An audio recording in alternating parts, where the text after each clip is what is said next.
वाले हैं unitary method, एक एक नियम। तो सबसे पहले हमारे दिमाग में ये सवाल आता है कि एक एक नियम कहते किसे, यूनिटरी मेथड क्या होता है। तो क्या होता है कि अनेक वस्तुओं के मूल्य से एक वस्तु का मूल्य क्या करते हैं, हम फाइंड आउट करते हैं, और उसके बाद फिर से एक वस्तु के मूल्य से अनेक वस्तुओं का मूल्य निकालते हैं। तो हमें उसी को क्या कहते हैं, एक एक नियम कहलाता है। तो आइए हम कुछ एग्जाम्पल के मदद से समझने की कोशिश करते हैं।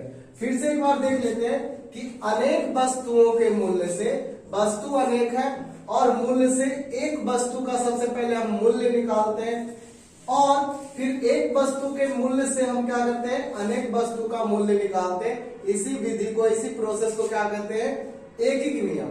तो चलिए एग्जाम्पल के द्वारा इसको हम डिटेल से समझने की कोशिश करते हैं। तो अभी मैंने बताया था एक एक नियम का डेफिनेशन में कि अनेक वस्तुओं के मूल्य से हम पहले एक वस्तु का मूल्य निकालेंगे और फिर एक वस्तु के मूल्य से क्या करेंगे, अनेक वस्तु का मूल्य निकालेंगे। हाँ, और इसमें दो तीन चीज होते हैं जिन्हें हम ध्यान देने वाली बात होती है कि इसमें हमेशा तीन चीज दिया हुआ रहता है, और एक अज्ञात चीज को हमको क्या करना पड़ता है, फाइंड आउट करना पड़ता है, निकालना पड़ता है। जैसे कि 15 कलमों का मूल्य 45 रुपया है और 24 कलमों की कीमत, यानी कि रुपया निकालना है।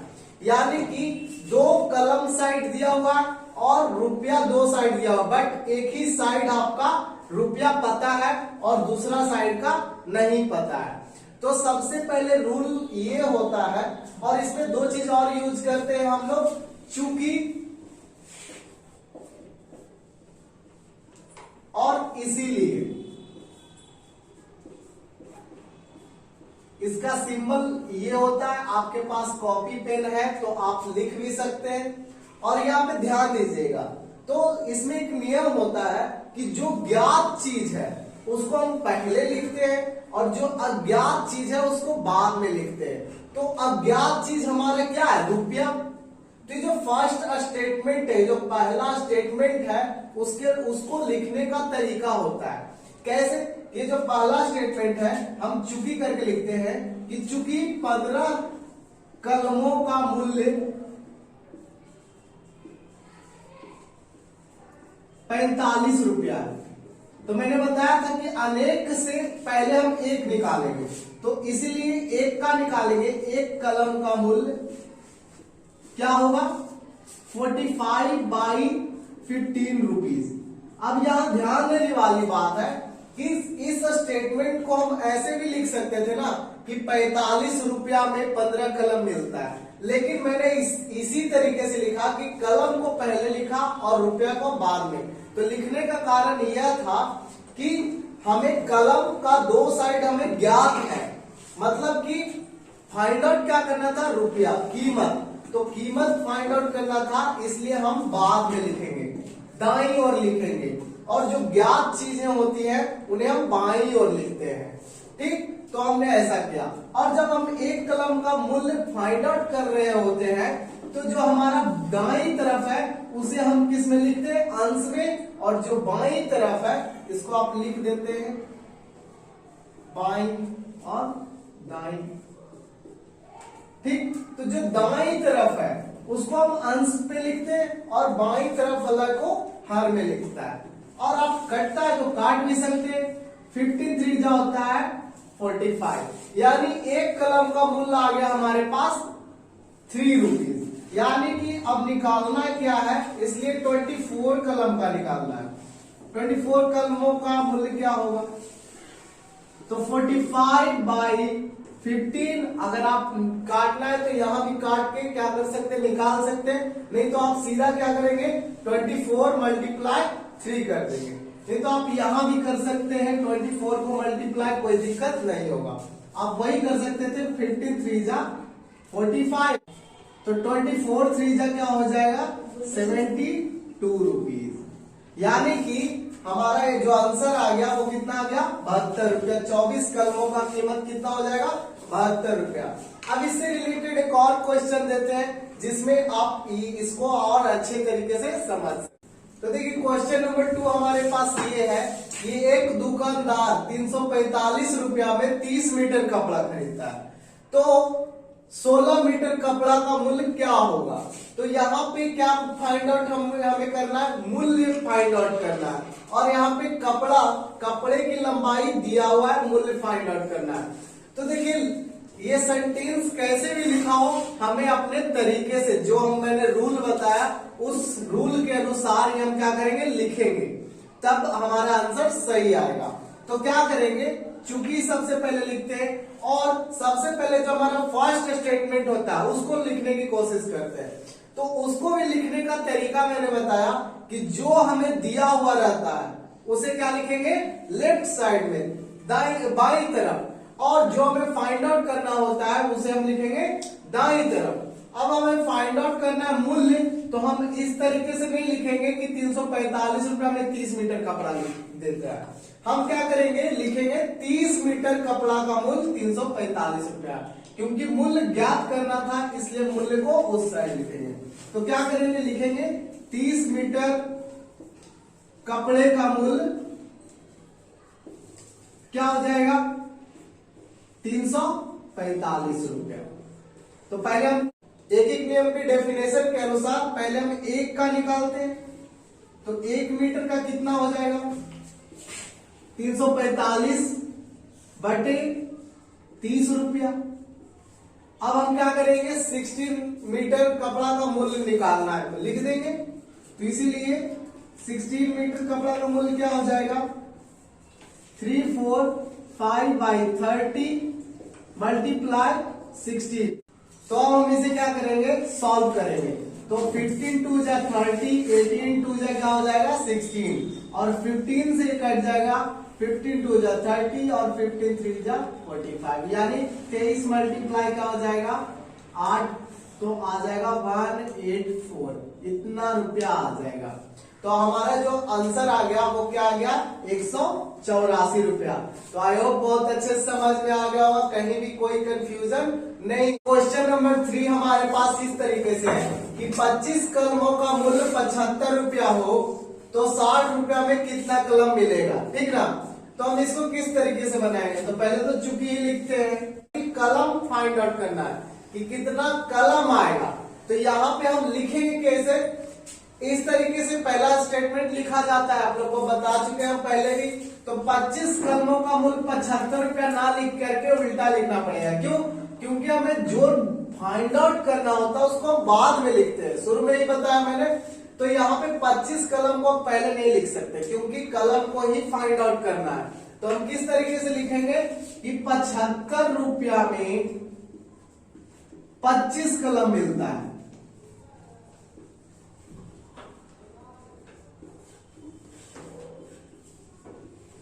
तो 1 रुपया में कितना मिलेगा, तो मैंने पहले भी बताया कि जो हमारा दायां साइड लिखा होता है उसको हम अंश में रखते हैं, और जो बाईं साइड लिखा होता है उसको हर में रखते हैं। तो 25 बटे 75 रुपया। तो हम फाइंड आउट करने वाले कि 60 रुपया में कितना कलम मिलेगा। तो 60 रुपया में क्या करेंगे, कितना कलम मिलेगा, तो जो लिखा होता है उसमें हम क्या करते हैं, मल्टीप्लाई कर देंगे।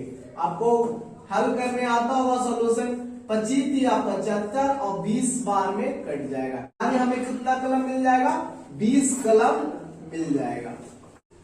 अब हमारे पास क्वेश्चन नंबर 4 है, तो ये थोड़ा डिफरेंट है। डिफरेंट किस वजह से है कि क्वेश्चन में है कि 12 आदमी किसी काम को 5 दिनों में कर सकते हैं, तो 30 आदमी कितना दिन में कर सकते हैं। कि 12 आदमी किसी काम को 5 दिन में करेगा, तो अगर हम डिवाइड करेंगे तो एक आदमी का क्या आएगा, 5 दिन से कम आएगा। 12 आदमी किसी काम को 5 दिन में करेगा, तो जब भी अगर एक आदमी करेगा किसी काम उसी काम को, तो 5 दिन से हमेशा अधिक करेगा, ना कि कम।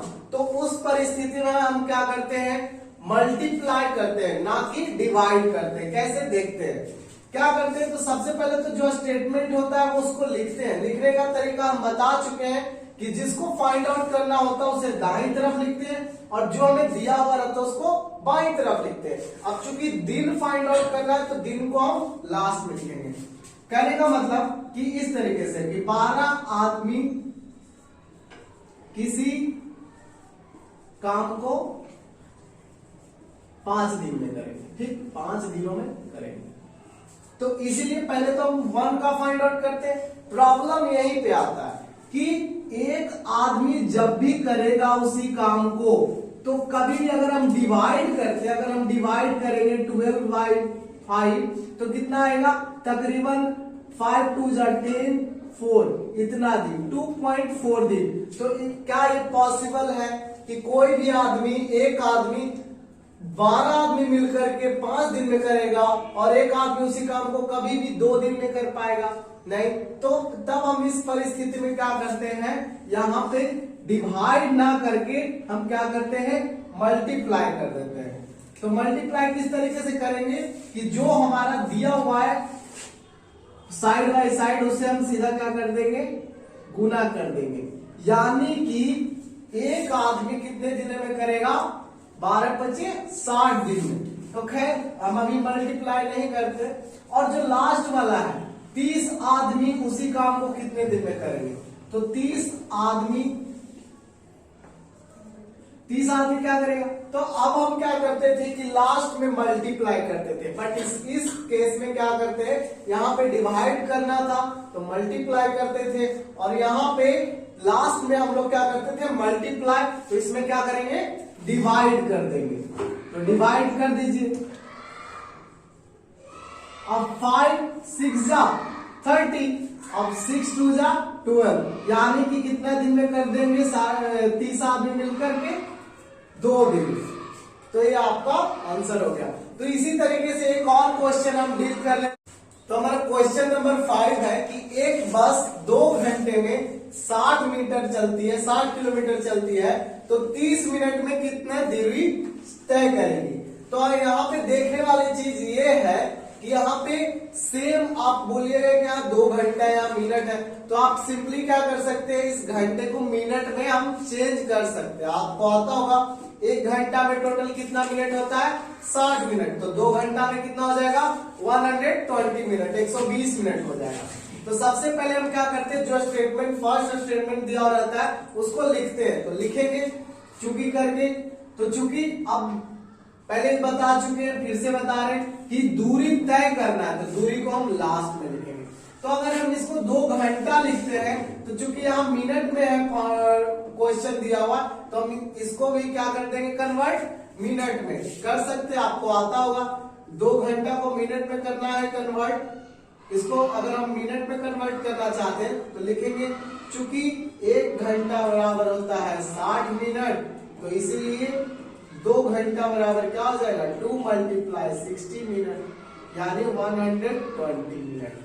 तो आप क्या लिख सकते हैं कि 120 मिनट में बस कितना दूरी तय करता है, बस 60 किलोमीटर चलती है, लिख लो। तो इसीलिए 1 मिनट में कितना जाएगी, 60 किलोमीटर बटे 120 मिनट। तो इसीलिए कितना निकालना है, 30 मिनट में कितना दूर जाएगी, 30 मिनट में कितना होगा, 60 किलोमीटर बटे 120 मिनट गुना क्या हो जाएगा, 30 मिनट। तो मिनट से मिनट आप कैंसिल कर सकते हैं, 30 से 4 बार में कट जाएगा, और 4 से कितना बार में कट जाएगा, 15 बार में। यानी कि कितना किलोमीटर बस तय करेगी, 30 मिनट में 15 किलोमीटर। तो हमारा क्वेश्चन नंबर 6 है कि एक छावनी में 1200 सिपाही थे और 1200 सिपाही के लिए 28 दिनों के लिए भोजन था, और कह रहा है कि यदि 4 दिनों बाद 300 सिपाही चले गए, मतलब 1200 सिपाही थे और 300 चले गए, तो 900 बचा। तो 900 के लिए कितना दिन और भोजन जो था वो चले। तो चुकी करके बनाते हैं। तो सबसे पहले फर्स्ट स्टेटमेंट लिखते हैं, ठीक। लेकिन इस टाइप के क्वेश्चन में फर्स्ट स्टेटमेंट काफी ध्यान से लिखना पड़ता है। पहली बात तो ये आपको पता है कि दिन फाइंड आउट करना है, तो दिन को हम दाईं साइड लिखेंगे और जो दिया हुआ है सिपाहियों की संख्या उसको लिखेंगे बाईं साइड। लेकिन एक और इसमें नियम है कि लिख सकते 1200 सिपाहियों के लिए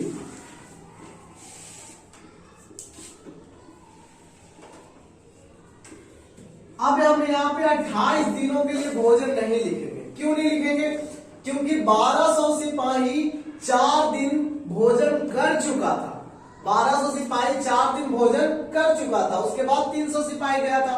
तो यहाँ पे 28 दिन तक टोटल था, बट 4 दिन वो खा चुका है ना, तो बचेगा कितना दिन और बाकी है भोजन का? 24 दिन। यानी 1200 सिपाही के लिए 24 दिन का भोजन अभी है, ठीक ना। तो एक सिपाही के लिए क्या होगा?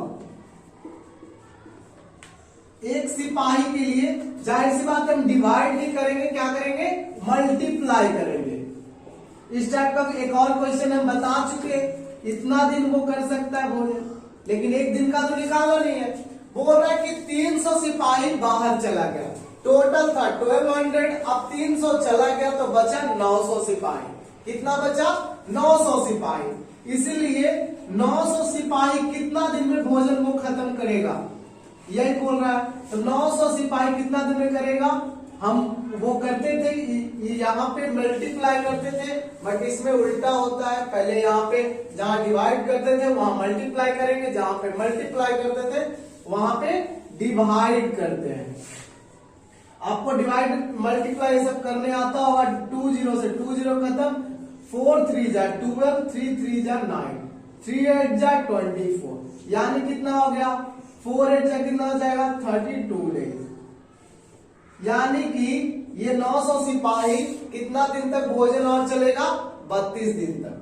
तो आई होप इस वीडियो में जो भी आपको 6 क्वेश्चंस बताया गया, समझाया गया, बहुत अच्छे तरीके से समझ में आया होगा। और इनमें से अगर कोई भी क्वेश्चन में आपको अगर डाउट है तो आप कमेंट कर सकते हैं और सजेस्ट कर सकते हैं कि और कौन से वीडियो पे, कौन से टॉपिक पे वीडियो बनाया जाए। तो वीडियो देखने के लिए धन्यवाद। Thank you very much.